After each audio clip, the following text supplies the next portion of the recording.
This lesson is for Tuesday, January 17th, 2012.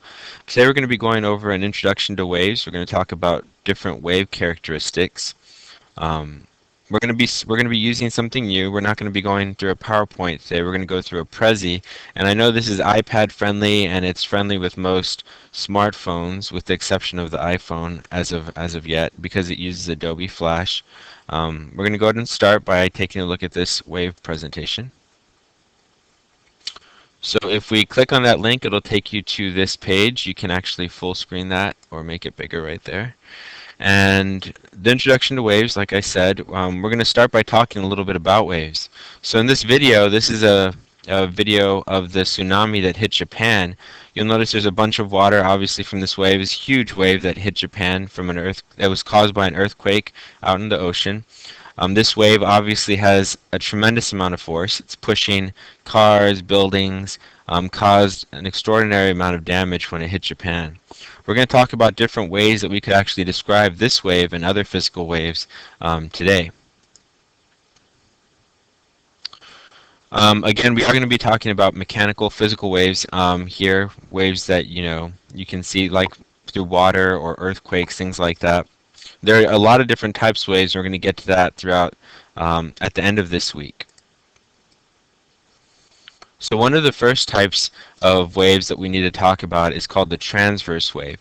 Now, transverse wave, you'll see this person is applying a force downwards on this rope, up and down. He's pulling up and down, so his energy is moving up and down. But the direction that the wave travels is away from his hand to the left and right, a direction that's perpendicular to the energy source that was applied. You can think about this as very similar to like if a pebble dropped into a pond. The pebble would break the surface of the water, and that energy source that was going up and down would actually cause ripples to move away from the source right and left. Okay? So that's a transverse wave.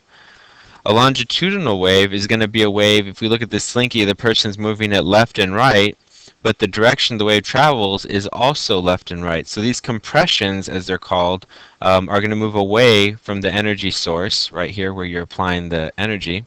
But you'll notice that they're parallel to the direction that the energy source is being applied.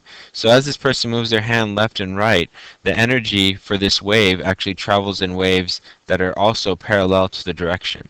An example of a longitudinal wave would be a sound wave. When your vocal cords move back and forth, they actually push air particles back and forth, and those air particles hit other air particles that move back and forth, and you have this compression that happens in the air around you as you talk. You can actually feel that if you're next to like a big subwoofer and it's moving back and forth. You can feel those compressions as the air, hits you. Alright, so those are the two main types that we're going to discuss today. One of the important things about these waves that you're going to need to know are amplitude and wavelength. These are two characteristics that describe the physical nature of the wave. So let's take a look at amplitude first. You'll see here that amplitude is the distance from the center of the transverse wave to the crest or the trough. Okay, so this top point is a crest, this bottom point is a trough. Okay, so the amplitude would be this distance, or this distance here. And on wave B, you'll notice that wave B has a smaller amplitude than wave A. You'll also notice that the amplitude is the same from the baseline to the crest or the baseline to the trough. It's the same distance, okay? And so the wave has a symmetry associated with it, where the top is the same energy, it carries the same energy as the bottom. If we look over here at wavelength, you'll see that wavelength is going to be the distance from a trough to a trough, or it could be from a crest to a crest. Okay, again, that's the distance from a trough to a trough or a crest to a crest. It's also considered the distance it takes to travel one complete cycle of the wave. So for the wave to go one complete cycle would mean a point where it actually doesn't repeat itself and go again. Okay, so this actually shows two wavelengths for a wave here in the second piece. Alright, so let's get a little bit deeper and talk about how we can describe a wave in terms of time that it takes for the wave to move by us.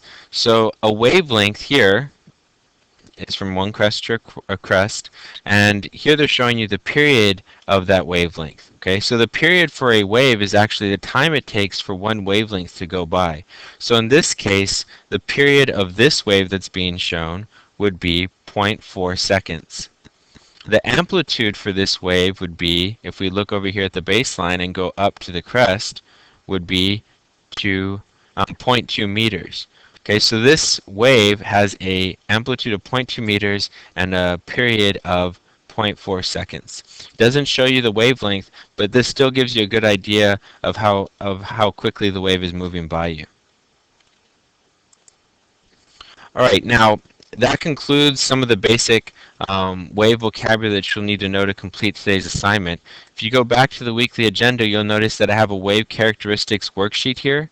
If we click on that wave characteristics worksheet, again, it's password protected, and you'll notice that there are 5 questions here where I gave you wave characteristics. I gave you wavelength and amplitude in this first one. I gave you wavelength and amplitude for the second and third. And then the fourth and fifth, I switched that. Instead of giving you wavelength, I actually gave you period. And what you're going to have to do is draw these waves on some graph paper here that I'm going to be passing out. And I'd like for you to create a scale. You'll notice that for some of the waves that I gave you, the wavelength was 400 meters. You'll have to have a scale to show that accurately on your graph paper. Obviously, you're not going to graph a wave that's actually 400 meters wavelength. Okay. There isn't any homework tonight. This should be classwork that you can finish before you leave.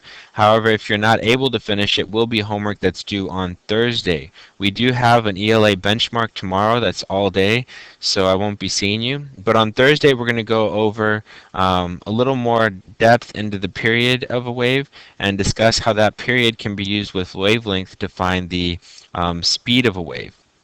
We're going to do a worksheet on that, and again, that's going to be classwork. And then Friday we're going to have a quiz over waves where we talk about the wave characteristics that you learned today, along with how to apply the wave speed equation to calculate the speed of a wave. That concludes today's lecture.